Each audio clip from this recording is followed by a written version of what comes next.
Menghadapi arus mudik lebaran, Dishub Oki mengingatkan warga khususnya sopir truk dan bus untuk melakukan uji kir untuk menentukan kendaraan angkutan yang layak jalan.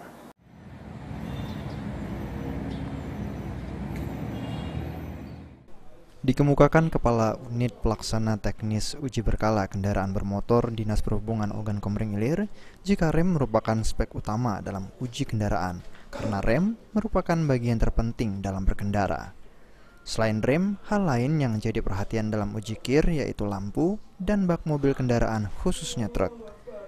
Atas hal itu, pengendara yang akan melakukan uji kendaraan di balai kir untuk terlebih dahulu lihat kendaraannya sehingga tidak berulang-ulang ke balai pengujian.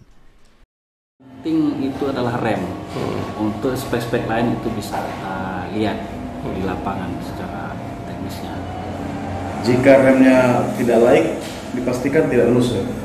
Iya, makanya sebelum untuk melakukan pengujian lebih baik dicek dulu kendaraannya itu, biar enggak bolak-balik.